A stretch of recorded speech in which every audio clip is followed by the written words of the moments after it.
మీ ఇంట్లో కార్ని రెంట్కిచ్చి డబ్బు సంపాదించాలనుకుంటున్నారా? అయితే వెంటనే ఈ నెంబర్కి కాల్ చేయండి. నమస్తే, వెల్కమ్ టు మార్కెట్ ముచ్చట్లు. నేను మీ విష్ణు. 2024 చివరిలోకి వచ్చేసాం. 2025 నూతన సంవత్సరంలోకి అడుగు పెట్టబోతున్నాం. మరి ఈ 2024లో ఏ అసెట్ క్లాసెస్ ఏ విధంగా పెర్ఫామ్ చేశాయి, పెట్టుబడిదారులకు ఎటువంటి రిటర్న్స్ అందించాయి, ఇటువంటి ఆసక్తికరమైన అంశాల గురించి మనకు ఈ రెండు వ్రాపప్ అందించేందుకు ప్రస్తుతం మనతో పాటు సుమన్ టీవీ స్టూడియోలో senior stock market analyst Eedara Ramakrishna గారు, బిజినెస్ అనలిస్ట్ వెంకట్ మేక గారు, సర్టిఫైడ్ ఫైనాన్షియల్ ప్లానర్ మాధవిరెడ్డి గారు ఉన్నారు. సో వారందరితో మాట్లాడదాం. నమస్తే మాధవిరెడ్డి గారు. నమస్తే అండి. మాధవిరెడ్డి గారు, ఇప్పుడు ఇండియాలో ఎక్కడ చూసినా కూడా ట్యాక్స్ల గోల, ట్యాక్స్ల మోత.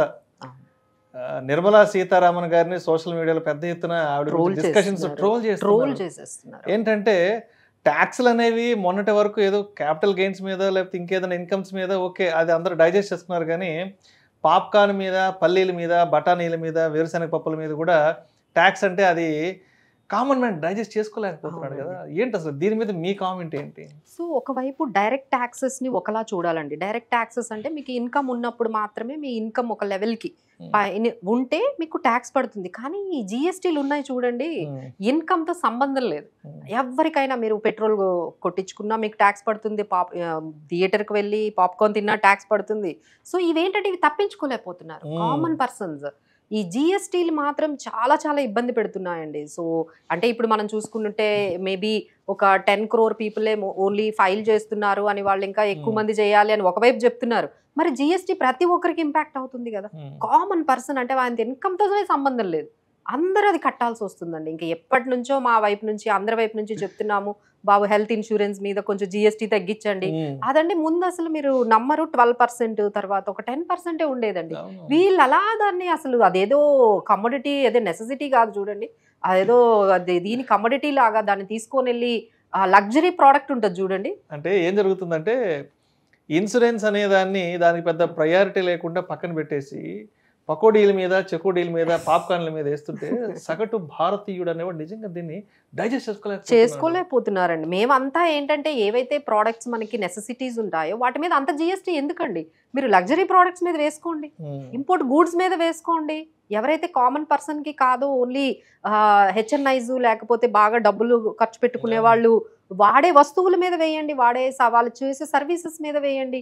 మీరు తెచ్చి అసలు ఒకవైపు ఏమో హెల్త్ ఇన్సూరెన్స్ ఉండాలి అంటారు, దాని మీద ఏమో 18% జిఎస్టీ అంటారు. అది ఎప్పటి నుంచో మేము ప్రతి కౌన్సిల్లో, జిఎస్టీ కౌన్సిల్లో, ఈ కౌన్సిల్లో తగ్గిస్తారంటారు, మళ్ళీ దాన్ని తీసి పక్కన పెట్టేస్తారు. పాప్కార్న్ మీద జిఎస్టీ అవసరమైన దానికి ప్రయారిటీ పక్కన పట్టేసి ఇప్పుడు దీని గురించి దట్ ఈస్ వాట్ అండి. అసలు నిజంగా మన మార్కెట్స్ ఎంత రెసిలియంట్ అంటే మన 2024లో అండి అసలు లాంగ్ టర్మ్ క్యాపిటల్ గెయిన్స్ అండి. ఒకవైపు ఈక్విటీస్ని మనము ఎంకరేజ్ చేయాలి, ఈక్విటీ ఇన్వెస్టర్స్ రావాలి, మన ఎకానమీ పెరగాలి అంటే స్టాక్ మార్కెట్స్, కొత్త కంపెనీస్ రావాలి. మనకి అన్నిటికన్నా ఇంపార్టెంట్ ఏంటంటే అన్ఎంప్లాయ్మెంట్ బాగా పెరిగింది కదండి. సో ఈ అన్ఎంప్లాయ్మెంట్ తగ్గాలి అంటే కొత్త కార్పొరేట్స్ రావాలి, ఆ కార్పొరేట్స్ ఎంప్లాయ్మెంట్ జనరేట్ చేయాలి. ఇంత పాజిటివ్గా మాట్లాడుకొని మళ్ళీ షేర్స్లో ఇన్వెస్ట్ చేసే వాళ్ళకి 10% నుంచి 12.5% చేశారు. అసలు నిజంగా మన మార్కెట్స్ నిజంగా దానికి ఎంత నెగిటివ్గా తీసుకుంటాయి అనుకో, but because thanks to all the investors అయినా సరే వాళ్ళు 12.5% చేసినా సరే అక్కడ ఉన్నారండి. అలానే షార్ట్ టర్మ్ గెయిన్స్ 15% నుంచి 20% చేశారండి. ఒక్కసారిగా ఈ ఇండెక్సైజేషన్ బెనిఫిట్లు ఏమి లేవు అని తీసేశారు. అసలు ఎంత చెయ్యాలో ఆ ట్యాక్సెస్ రూపంలో అంతలాగా ఒకవైపు ఎక్కడి నుంచి అంటే మీకు 40-50% ఈ ట్యాక్స్లు మామూలుగా మీ ఆఫీసుల్లో మీకు అది డైరెక్ట్గా ఇప్పుడు new tax regime, old tax regime. ఇప్పుడు ఇక అందరూ కూడా ఓల్డ్ ట్యాక్స్ రిజిమ్ పక్కన పెట్టేశారండి. ఇప్పుడు మీకు హోమ్ లోన్ ఉన్నా సరే న్యూ ట్యాక్స్ రిజిమ్కే వస్తున్నారు. ఎందుకంటే they are making more attractive. వాళ్ళ ఆలోచన ఎట్లా ఉందంటే కొన్ని రోజులకి ఇక ఓల్డ్ ట్యాక్స్ రిజిమ్ ఉండకూడదు, ఓన్లీ న్యూ ట్యాక్స్ రిజిమే పెట్టాలి అనే ఉద్దేశంతో ఇక ఈ డిడక్షన్లు వాటిని అన్నిటినీ పక్కన పెట్టేశారండి. అప్పట్లో కనీసం ఈ వీటి వల్ల కొంచెం ఒక టర్మ్ పాలసీ తీసుకునే వాళ్ళు, ఒక హెల్త్ పాలసీ తీసుకునే వాళ్ళు, ఓకే ట్యాక్సెస్ ఏవో తగ్గించుకోవచ్చు. ఇప్పుడు మాకెందుకు మేడం, మేము ఎందుకు తీసుకోవాలి, ట్యాక్సెస్ ఏం అవసరం లేదు కదా, మేము న్యూ ట్యాక్స్ రిజిమ్లోకి వెళ్ళిపోయాం కదా. అది కూడా డిస్కరేజింగ్ గా అది పెట్టారండి. అంటే ఒకవైపు మీరు జిఎస్టీలు తగ్గించరు, ఒకవైపు ఎగ్జంప్షన్స్ కి ఇవి ఏమీ వర్తించేటట్టుగా చెయ్యట్లేదు. So what you are making to a common person. అంటే సిచ్యువేషన్ ఎలా అయిపోయిందంటే భారతదేశంలో ఈ గడ్డ మీద మనిషి పుట్టాలన్నా పుట్టి చావాలన్నా ఆడు ట్యాక్స్లు కట్టి పుట్టాడు అంటే వాడు హాస్పిటల్ కాదు, కడుపులో గర్భంలో పడ్డప్పటి నుంచి చితి మీదకి వెళ్ళే వరకు కొన్ని వందల వేల రకాల ట్యాక్స్లు కట్టి చావాల్సిందే. అంటే ఇప్పుడు ఎట్లా ఉంటుందంటే ఇప్పుడు మీరు ఇన్కమ్ అంటే మీకు శాలరీ వచ్చిందండి, అక్కడే 20-30% పోతుంది. ఆ తర్వాత జిఎస్టీలు, తర్వాత ఈ ఇన్కమ్ ట్యాక్స్, తర్వాత ఈ ప్రొడక్ట్స్ అన్ని ఇన్ఫ్లేషన్ పెరిగిపోయింది, అక్కడ మీ ఇన్కమ్ లో 40% పోయింది, అంటే 70% వెళ్ళిపోయింది.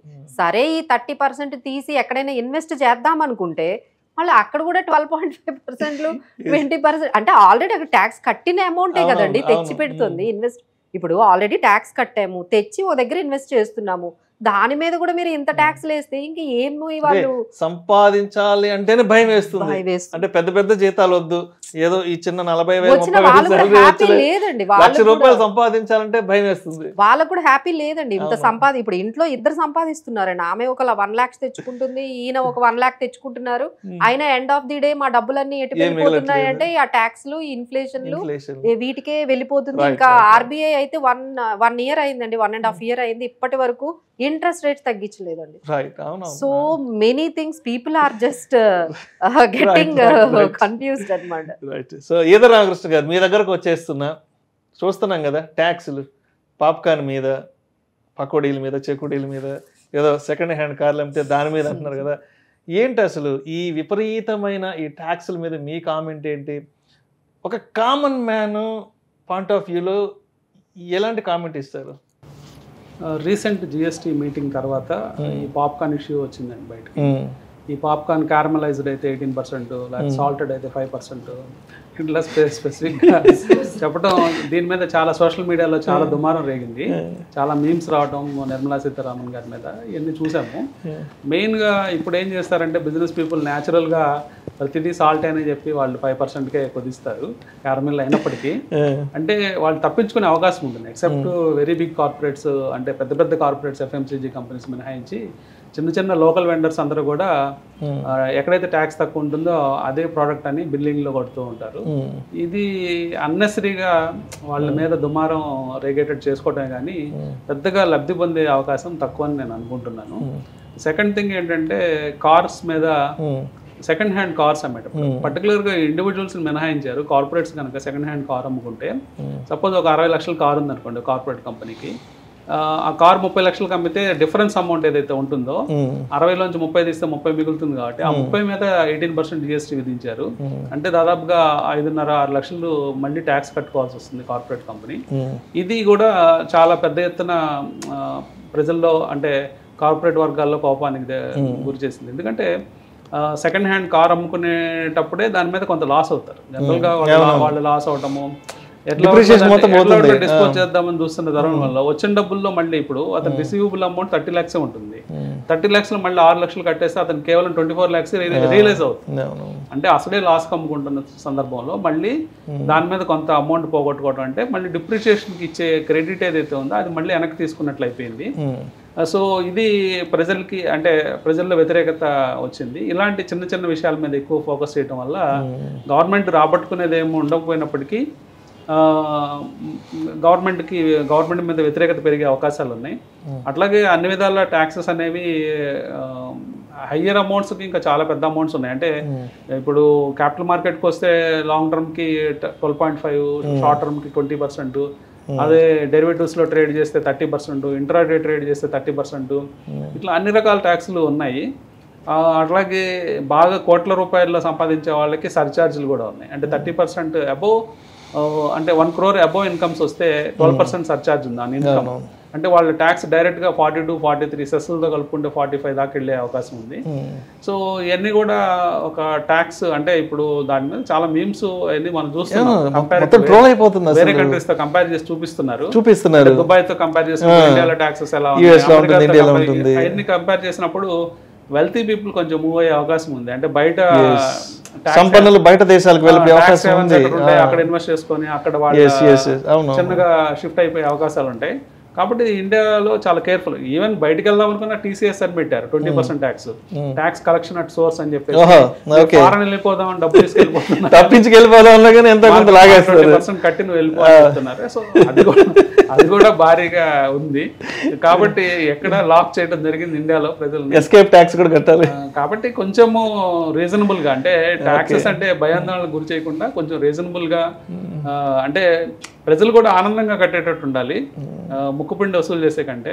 అది మెయిన్ గా అంటే ట్యాక్స్ కట్టడం ప్రాబ్లం కాదు, ఆ కట్టిన ట్యాక్స్ కి ప్రభుత్వం మనకి ఎటువంటి సౌకర్యాలు ఇస్తుంది, మనం ప్రభుత్వం నుంచి ఎంత మేర బెనిఫిట్స్ తీసుకుంటున్నాం అన్నది కూడా ముఖ్యం. ఇది ఎంతసేపటికి ప్రజల నుంచి దోచుకుని తిందామనే కాదు, ఆ దోచుకుని తినదానికి సరిపడా మనం ప్రభుత్వం వైపు నుంచి మన బాధ్యతగా ఎటువంటి ఎమ్యూనిటీస్ ప్రొవైడ్ చేస్తున్నాం అన్నది కూడా ముఖ్యం. బట్ దాని గురించి ఎవరు పట్టించుకోవట్లేదు. దాని మీద కూడా మీమ్స్ చాలా విపరీతంగా వస్తున్నాయి. అంటే టాక్సెస్ ఏమో నెంబర్ 1 కంట్రీగా ఉంది వరల్డ్ లో, కార్పొరేట్ అంటే పర్టికులర్ గా stock market point of view అయితే వరల్డ్ నెంబర్ 1. ఎందుకంటే మనకి ట్రాన్సాక్షన్ ఛార్జెస్ కానీ, STTలు కానీ, బ్రోకరేజ్ మీద GST, తర్వాత టర్న్ ఓవర్ ఛార్జెస్ అని రకరకాల ఛార్జెస్ తర్వాత వీటిని తప్పించుకొని ఎవరైనా సంపాదించగలిగితే వాటి మీద కూడా ట్యాక్సెస్ మనం ఇందా చెప్పినట్లు capital gains, long term, short term, అలాగే డెరివేటివ్స్, ఇంట్రాడే ట్యాక్సెస్, ఇవన్నిటిని చూసి ఇంత పెద్ద నెంబర్ 1 ట్యాక్స్ ఉన్న కంట్రీస్తో కంపేర్ చేస్తే, సిమిలర్ కంట్రీస్తో ఇక్కడ సర్వీసెస్ ఏమో ఉగాండా లాగా, సోమాలియా లాగా, ఎక్కడికి వెళ్ళినా రద్దీ గందరగోళం. సార్ అసలు పల్లెటూర్లకు వెళ్ళే రోడ్లు, దారులు ఎంత భయంకరంగా ఉన్నాయంటే అసలు నిజంగా అవసరమా మనం ట్యాక్స్లు కట్టడం ఇలాంటి ప్రభుత్వాలు కనిపిస్తుంది. Thank you so much Eeda Ramakrishna గారు. ఇవాళ మా సుమన్ టీవీ స్టూడియోకి వచ్చి 2024 వ్రాపప్ చాలా చక్కగా అనాలిసిస్ని మన సుమన్ టీవీ ప్రేక్షకులకు అందజేశారు. అదేవిధంగా అన్ని రకాల మార్కెట్కి సంబంధించిన ఆసక్తికరమైన అంశాల గురించి చాలా చక్కగా మన సుమన్ టీవీ ప్రేక్షకులకు అందరూ కూడా అందించారు సార్. ఇలాంటి బిజినెస్ మీట్స్ కానీ, లేకపోతే ఇలాంటి ఇంకా ఫైనాన్షియల్ అవేర్నెస్, ఫైనాన్షియల్ లిటరసీని ఇంకొంచెం మనం పెంచాలి అనేది మన ధ్యేయంగా తీసుకెళ్తే బాగుంటుంది. Right. Thank you so much మీ ముగ్గురికి. అదేవిధంగా ఈ కార్యక్రమం ఇంత చక్కగా రావడానికి సహకరించిన మా కెమెరా క్రూ అందరికీ కూడా, మహేష్కి, అదేవిధంగా గణేష్కి అండ్ విక్రమ్కి కూడా, ప్రత్యేకంగా టీం అందరికీ కూడా నేను ధన్యవాదాలు తెలియజేసుకుంటున్నాను. Thank you so much. So మొత్తానికి 2024లో మార్కెట్స్ ఏ విధంగా ఉన్నాయో 2025లో కూడా అంతే స్థాయిలో ఉండబోతున్నాయి. అదే మిశ్రమ ఫలితాలను అందించబోతున్నాయంటూ కూడా మనకి ప్యానల్ ఎక్స్పర్ట్స్ కూడా వారి అభిప్రాయం తెలియజేశారు. అందరికీ కూడా thank you sir. Thank you so much. Suman TV ప్రేక్షకులందరికీ కూడా నమస్కారం.